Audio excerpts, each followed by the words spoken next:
인도네시아에서 사역하기 전에 인도에서 1년간 사역을 했습니다. 남인도의 타밀나두주의 시골에 있는 그 크리시나길이라고 하는 작은 마을에서 고아들과 함께 생활하며 돌보는 그런 사역을 했습니다. 그 사역지는 인도 선교의 어머니라고 하는 우리 김영자 선교사님이라는 분이 30년 전에, 제가 가기 30년 전에 개척했던 그런 사역지였는데요. 남인도 전체에서 가장 무서운 선교사님으로 알려져 있는 그런 선교사님이셨습니다. 제가 처음 가니까 주의할 점 3가지를 알려주시더라고요. 그 말씀하시는 표정이 도저히 거역할 수 없는 그런 카리스마를 가지고 말씀을 하셨습니다. 첫 번째, 화장실에서는 절대 휴지를 사용하지 말아라. 아시다시피 인도나 동남아 쪽에서는 변을 보고 난 후에 왼손으로 처리를 하죠. 첫날부터 절대 사용하지 말아라. 이 휴지를 사용하면 변기 막힌다고, 변기로 막히면 이렇게 손 놓고 꺼내게 하시겠다고 협박을 하시면서 절대 사용하지 말라고 말씀을 하셨습니다. 그래서 첫날부터 휴지를 사용하지 않았습니다. 저는 지금도 휴지 없이 화장실을 갈 수 있습니다. 둘째는 아이들 머리 만지지 말아라. 이렇게 한국 사람들이 가서 이쁘다고 머리를 쓰다듬는 경우가 많은데, 이 인도에서는 머리를 통해서 영혼이 드나든다 이렇게 믿기 때문에 이 아이들 이쁘다고 머리 쓰다듬는 것은 매우 무례한 일이라고 합니다. 그래서 아이들, 저희가 고아원이다 보니까 또 애들이 이쁘다고 이렇게 쓰다듬을까 봐 그렇게 말씀하시더라고요. 그리고 셋째는 노점상에서 물건값을 깎지 말아라. 사실 이 이야기를 하려고 제가 인도 이야기를 꺼낸 건데요. 첫 번째, 두 번째는 이해할 수가 있었는데 이 세 번째, 노점상에서 물건값을 깎지 말라, 이 말씀은 처음엔 잘 이해하기가 어려웠습니다. 이 동남아 여행 가보신 분들은 다 아시겠지만 이 외국인들이 시장에 가면 바가지를 쓰기가 십상이죠. 뭐 그냥 한 10%, 20% 정도 더 받는 거라면 그냥 뭐 싸우지 않고 내고 말 텐데, 어쩔 때는 2배 이상, 막 10배까지 부르는 경우도 있습니다. 그래서 유튜브 같은 데서 동남아 여행 컨텐츠를 보다 보면 시장에서 부르는 값의 10분의 1로 깎아도 정말 그 가격에 결국은 사게 되는 그런 경우들을 볼 때가 있죠. 인도도 그렇게 바가지 씌우기로 악명이 높은 나라인데, 이 선교사님께서 장사꾼이 부르는 대로 그냥 값을 내라, 그렇게 말씀을 하시는 거예요. 그러면서 하시는 말씀이, 우리가 그렇게 바가지를 쓰면 우리가 좀 기분 나쁠 수는 있지만 우리가 몇 푼 손해보는 걸로 그 노점상은 그날 기분 좋게 집에 가서 가족들과 맛있는 거 사 먹고 아이들에게 용돈도 줄 수 있지 않겠냐, 그렇게 말씀을 하시더라고요. 뭐 지금은 동남아 지역도 물가가 너무 많이 올라서 제가 있던 그 발리 같은 데는 사실 우리나라 사람들이 느끼기에도 전혀 싸지가 않아서 달라는 대로 주기가 쉽지 않은 게 현실이기는 합니다. 근데 당시 제가 있을 때는 그게 2000년이었으니까 25년 가까이 된 전인데, 그때는 정말 물가가 쌌고요. 또 제가 있었던 곳은 완전히 시골이었기 때문에 거기는 더 물가가 쌌습니다. 당시에 우리 고아원에 그 아이들을 돌봐주는 아줌마들이 몇 분 계셨는데, 물론 뭐 고아원에서 그분들 숙식도 같이 해결을 해드리기는 했지만 그때 드렸던 월급이 우리 돈 10,000원이 되지가 않았어요. 한 6,000원, 7,000원 뭐 이런 걸 받고 일을 하나 싶을 정도로 그렇게 조금만 받고 일을 했습니다. 간단히 먹을 수 있는 아침 식사가 제가 제일 좋아하는 메뉴인데 마살라 도사라고 하는 메뉴인데 그게 우리 돈으로 170원이었어요. 그리고 길거리에서 이렇게 생 코코넛을 바로 잘라서 빨대 꽂아주는 그 코코넛, 동남아 가면 많이 드시죠? 그 당시에 제 기억으로는 100원도 하지 않았던 것으로 기억을 합니다. 그런데 그때 제가 가지고 갔던 용돈이 제가 계산한 게 한 달에 100불 써야지 하고 100불을 가져갔거든요. 뭐 당시 지금은 좀 더 비싸지만 당시 환율은 한 10만 원 정도 됐던 금액이었습니다. 그러니까 월 10만 원이면 우리 고아원 직원들 전체 월급보다도 많은 금액이었어요. 그러니까 노점상이 바가지를 씌워봤자 뭐 100원짜리의 바가지를 씌워봐야 200원 받는 수준이었기 때문에 별거 아닌 돈이었던 거죠. 바가지를 쓰면은 기분이 나빠서 그렇지. 제가 나를 속여 먹나? 나를 우습게 보나? 이렇게 좀 기분이 나빠서 그렇지. 실제로는 별 큰 돈은 아니었습니다. 제가 그래서 가만히 생각을, 내가 그래서 그때 선교사님 말대로 그걸 다 줬나? 가만히 생각해보면 기억은 잘 나지 않습니다. 제가 깎았던 적도 있긴 있는 것 같은데 제가 그걸 다 줬는지는 기억이 안 나지만 이 노점상에서는 깎지 말고 그냥 손해를 보라는 그 선교사의 말씀은 지금도 잊지 못하고 아마 평생 잊지 못할 것 같습니다. 지금까지도 이 이야기를 많이 설교 때 이야기를 했었는데요. 여러분, 오늘 말씀의 제목은 불공정한 사랑입니다. 불공정한 사랑. 이게 짧게 압축을 해서 제목을 정하다 보니까 불공정한 사랑이다 이렇게 제목을 정했는데, 이게 이제 뭐 사랑이 불공정하다 이런 이야기가 아니라 때로는 사랑을 위해서 우리는 공정함을 포기해야 할 때도 있다라는 겁니다. 때로는 우리가 사랑을 하기 위해서 불공정한 것을 그냥 감당해야 될 때도 있다라는 것입니다. 고린도전서 6장 7절에 이런 말씀이 있습니다. 너희가 피차 고발함으로 너희 가운데 이미 뚜렷한 허물이 있나니 차라리 불의를 당하는 것이 낫지 아니하며 차라리 속는 것이 낫지 아니하냐. 이 고린도전서는 고린도 교회 교인들이 보낸 편지에 대해서 사도 바울이 답장을 하고 있는 그런 편지인데요. 이 당시 고린도 교회 안에는 여러 가지 문제가 있었습니다. 아마 이게 그 중에 하나였던 것 같은데, 고린도 교회 안에서 성도들 간에 어떤 다툼이 있었던 것 같아요. 그렇게 심각한 문제는 아니었지만 아마 서로 간의 감정이 격해지다 보니까 이 교회 안에서 해결하지 못하고 결국 세상 법정에 고발을 했던 것 같습니다. 아마도 교회 안의 문제에 대해서 좀 더 공정하게 객관적으로 잘잘못을 따져보자 이런 의도로 했던 것 같은데, 하지만 사도 바울은 이에 대해서 좀 전에 읽은 고린도전서 6장 7절에 이렇게 대답을 합니다. 제가 새 번역으로 한번 다시 읽어보겠습니다. 새 번역으로 다시 읽어보면, 여러분이 서로 소송을 제기하는 것부터가 벌써 여러분의 실패를 뜻합니다. 왜 차라리 불의를 당해주지 못합니까? 왜 차라리 속아주지 못합니까? 사도 바울은 누가 옳고 누가 그르다 이런 대답을 하고 있는 것이 아니라 믿음의 공동체 안에서 서로를 고발한 것이 이미 그리스도인으로서 실패한 것이다 이렇게 책망하고 있다는 겁니다. 그들이 정말 진정한 그리스도인이었다면, 그들이 진정으로 예수님의 마음을 알았다면 세상의 법정에서 잘잘못을 판단받으려고 하기보다는, 정말 무엇이 객관적으로 옳은지를 따지기보다는 차라리 스스로 불의를 당하고 속임을 당하는 것이 더 낫다, 이렇게 사도 바울은 권고하고 있는 겁니다.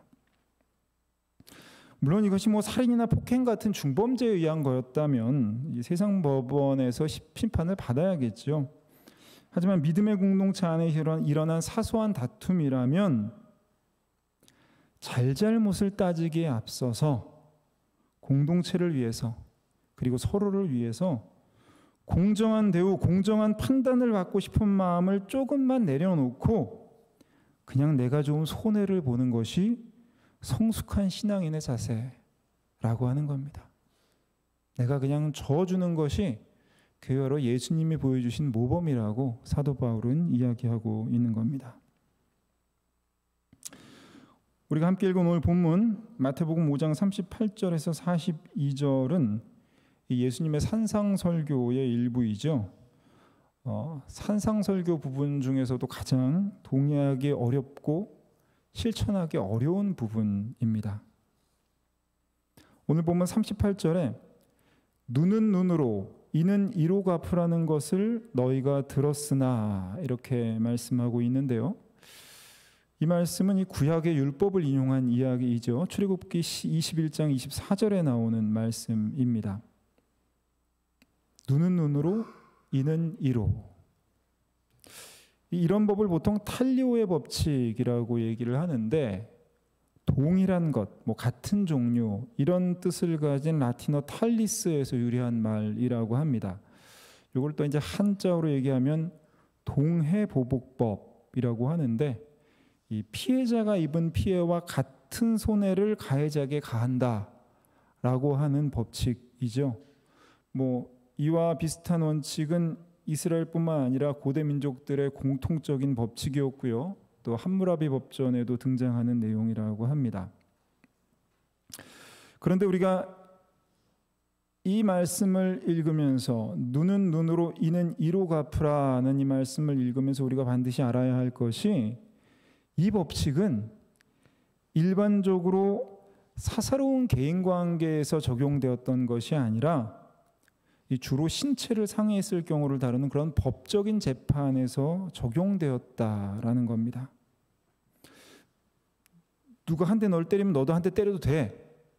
이런 이야기가 아니라 네가 누구에게인가 어떤 상처를 입히면, 네가 누군가에게 상해를 입히면 너도 그거 똑같이 당해야 되기 때문에 그러지 말고 잘 합의해라. 이렇게 합의를 유도하거나 또 강한 자가 이 자신이 받은 상해 이상으로 약한 자에게 복수하지 못하도록 그렇게 그것을 제한하는, 약자를 보호하는 그런 긍정적인 목적으로 만들어진 법칙이라고 합니다. 그러니까 하나님이 이 율법을 주신 이유는 누가 너를 괴롭히면 똑같이 보복해줘 라고 그런 계획으로 말씀하신 것이 아니라 네가 남에게 피해를 준 만큼 너도 피해를 받게 될 것을 기억하고 애초에 남에게 피해를 주지 말아라 라는 뜻에서 하나님이 주신 율법이라는 거죠. 그러니까 이것은 서로 배려하고 서로 용납하고 서로 사랑하며 살라고 하는 그런 율법입니다. 그런데 사람들은 꼭 이런 말씀을 왜곡하기 마련인데요. 하나님의 본뜻, 이 말씀을 주신, 이 율법을 주신 하나님의 본뜻은 생각하지 않고 이것을 오히려 보복을 허용하는 율법이다라고 생각을 했던 거예요. 그래서 오히려 이 율법을 바탕으로 사람들에게 똑같이 보복하는 일들이 생겼습니다. 그래서 예수님은 레위기 19장 18절의 말씀을 따라서 정말 하나님이 원하시는 것이 무엇인지 설명을 하고 계시는데요. 레위기 19장 18절 말씀 우리 한번 함께 읽어보도록 하겠습니다. 시작. 원수를 갚지 말며 동포를 원망하지 말며 내 이웃 사랑하기를 내 자신과 같이 사랑하라. 나는 여호와니라. 하나님은 나에게 상처 준 자에게 똑같이 상처를 주는 것이 아니라 처음부터 상처를 주지 말고 혹시 상처를 입게 되더라도 그 보복이 계속 반복되지 않도록 내 권리를 포기할 수 있는 사랑을 가지라고 그렇게 요구하고 계시는 거죠. 여러분, 세상은 공정함을 원합니다.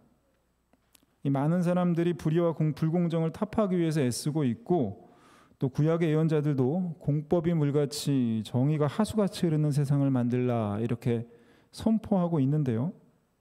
맞는 말이죠. 하지만 예수님은 우리에게 더 나은 의를 요구하고 계십니다. 오늘 우리가 읽은 이 마태복음 5장 38절 이하의 본문 그 앞에 사실 오늘 우리가 읽은 본문은 산상설교 중에서 이 6개의 대립명제라는 부분의 5번째 부분입니다. 이 6개의 대립명제가 뭐냐? 여러분도 잘 알고 계시다시피 뭐뭐 하라는 것을 너희가 들었으나 나는 너희에게 이르노니, 이런 식으로 말씀하시는 6개의 이야기가 있습니다. 그러니까 이런 식으로 형식적으로 따르고 있는 구약의 율법에 대해서 예수님께서 진정한 하나님의 뜻을 선포하시는, 진정한 하나님의 뜻을 설명하시는 부분인데요. 이게 이제 5장 21절 이후로 6개의 이야기가 쭉 이어져 나오는데, 오늘 본문 앞에 이 6개의 대인명제가 시작하는 부분, 그러니까 5장 20절에서 예수님이 뭐라고 말씀하시느냐, 우리가 한번 함께 읽어보도록 하겠습니다. 제가 6장 20절이라고 잘못 썼죠. 5장 20절입니다. 없나요? 5장 20절입니다. 함께 읽어보겠습니다. 시작. 내가 너희에게 이르노니 너희 의가 서기관과 바리새인보다 더 낫지 못하면 결코 천국에 들어가지 못하리라. 아멘. 너희 의가 서기관과 바리새인보다 더 낫지 못하면 결코 천국에 들어갈 수 없다고 예수님께서 말씀하고 계십니다. 그러니까 지금 예수님이 이 말씀을 하시는 이유, 이렇게 6가지 구약의 율법에 대해서 잘못 생각하고 있는 것들을 6가지를 한 가지씩 다시 설명해 주시는 이유는, 지금 너희가 따르고 있는 그 형식적인 신앙에 머무르지 말고 서기관들 바리새인들 같이 그렇게 위선적이고 형식적이고 율법적인 신앙에 머무르지 말고, 그 말씀을 주신, 그 율법을 주신 하나님의 참 뜻을 깨달아서 실천하는 더 나은 의에 이르라고 이 말씀을 하고 계시는 거죠. 그 더 나은 의, 그것은 그저 공정한 세상에 만족하는 것이 아니라 공정함을 넘어서는 참된 사랑을 실천하라 라고 하는 것입니다. 그래서 39절부터 42절까지 구체적인 예가 나오는데요, 참 힘든 이야기죠. 제가 한번 천천히 읽어보겠습니다. 나는 너에게 이르노니 악한 자를 대적하지 말라. 누구든지 내 오른편 뺨을 치거든 왼편도 돌려대며, 또 너를 고발하여 속옷을 가지고자 하는 자에게 겉옷까지도 가지게 하며, 또 누구든지 너로 억지로 오리를 가게 하거든 그 사람과 심리를 동행하고, 내게 구하는 자에게 주며 내게 꾸고자 하는 자에게 거절하지 말라. 여러 번 들으셨겠지만 이 오른손으로 오른쪽 뺨을 때리려면 이렇게 때릴 수는 없고요, 이렇게 손등으로 때려야 되죠. 그렇게 손등으로 뺨을 맞는 게 그 당시 문화에서는 매우 수치스러운 일이었다고 합니다. 그럼에도 불구하고 오른편 뺨을 맞거든 너도 똑같이 오른쪽을 때리라는 게 아니라 왼편도 돌려대라, 이렇게 말씀하시고 있죠. 속옷을 가지려는 자나, 또 억지로 오리를 가게 하려는 자나, 돈을 꾸어달라는 자나, 이 모두 폭력적이고 무례한 요구를 하고 있지만, 예수님은 이들의 요구에 대해서 항변하거나 저항하지 말고 더 큰 희생으로, 더 큰 선의로 폭력을 압도하는 사랑을 가르치라, 이렇게 말씀하고 있는 겁니다. 참 어려운 일이죠. 이게 가능할까요? 여러분, 근데 우리가 지금 이런 일들을 여러분 모두 하고 있는 부분들이 있습니다. 저는 지난 20년 동안 저희 딸을 먹여주고 재워주고 키워줬는데, 아마 그동안 쓴 돈을 다 장부에 적어서 받아내면 수억은 될 겁니다. 근데 저희 딸은 저에게 한 푼도 갚지 않습니다. 그런데 저는 하나도 억울하지 않고 나중에 받아낼 생각도 않고 고소할 생각도 하지 않죠. 저희 어머니는요, 매번 밥을 짓고 집안일은 당신이 다 하셨는데 찬밥이 남으면 찬밥은 당신이 드시고, 새로 따뜻한 밥을 한 건 가족들을 항상 주셨어요. 그렇게 불공정한 일을 당하셨어도 저희 어머니는 한 번도 가족들을 고발한 적이 없습니다. 그리고 때때로 저희 아버지가 저에게 도무지 납득되지 않는 요청을 하셔도 웬만해서는 그냥 네네 대답하고 가능한 아버지가 하다는 대로 하지 아버지를 제가 고발해 본 적도 없습니다. 여러분, 저희 집은요 하나도 공정하지 않아요. 하지만 공정하지 않을수록 가족 간의 관계가, 가족 간의 사랑이 더 단단해지는 것이 사실입니다. 여러분, 하나님이 바라시는 불공정한 사랑은 이런 거예요. 불공정해 보여도, 나에게 조금 손해가 돼도, 내가 좀 더 억울한 것 같아도 사랑을 위해서, 사랑의 공동체를 이루기 위해서 당연한 나의 권리를 포기하는 것, 그렇게 공정보다 더 나은 의를 이루는 것이, 그것이 우리를 향한 하나님의 뜻이고 교회를 향한 예수님의 권면이라는 것입니다. 우리가 개인의 삶에 있어서도 그렇고 또 교회 생활에 있어서도 그렇고 때때로 억울하다는 생각이 들고 또 섭섭한 마음도 들고 무시당했다는 기분이 들 때도 있지요. 불공평하다라는 생각이 들 때가 있습니다.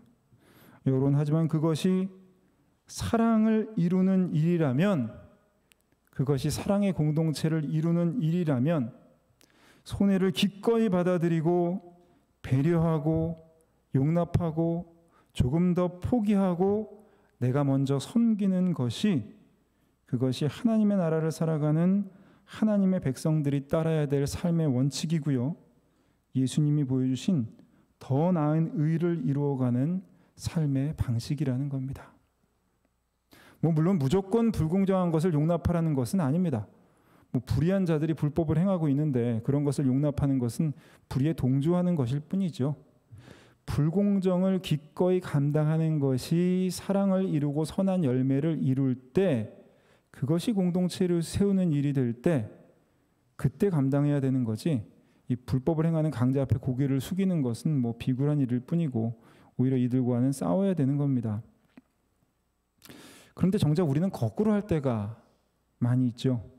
강한 자들이 불의를 행하고 불공정한 일을 할 때는 쉽게 굴복하고, 이 약자들의 작은 잘못에는 쉽게 발끈하고 비판할 때가 많이 있습니다.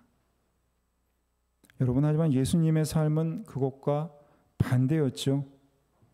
예수님은 당시의 종교 지도자들, 부유한 자들, 기득권자들 앞에서는 당당히 하나님의 정의를 외치고 선포하셨지만, 소외된 자들, 가난한 자들, 고통받는 자들을 위해서는 이 아무 죄도 없이 십자가에서 죽음을 당하시기까지 자신의 권리를 포기하시고 그 불공정을 기꺼이 받아들이셨습니다. 그렇게 예수님은 불공정한 사랑을 몸소 보여주셨고, 오늘 우리들에게도 그 길을 따라가라고 요청하고 계시는 겁니다. 여러분, 하나님은 여러분의 삶이 불공정하기를 바라고 계십니다. 그리고 우리 대지교회가 불공정한 곳이 되기를 바라고 계십니다. 우리 대지교회 성도들의 삶이, 우리 대지교회 공동체가 불의를 이루는 불공정이 아니라 사랑을 이루는 불공정, 강하고 잘난 자가 득세하는 그런 불공정이 아니라 약한 자가 주인공이 되고 연약한 자가 더 큰 사랑을 받는, 그래서 세상에서는 경험할 수 없는 배려와 사랑을 경험할 수 있는 그런 사랑의 공동체가 되기를 간절히 소망합니다. 그리고 우리를 통해서 이 땅에 그 불공정한 사랑으로 충만한 참된 하나님 나라가 이루어지기를 간절히 소망합니다. 이 시간 우리 함께 찬양하겠습니다. 주님 마음 내게 주소서라는 찬양을 할 텐데요. 우리가 이 가사에 우리의 마음으로 하나님께 찬양을 올려드리겠습니다. 주님 마음 내게 주소서.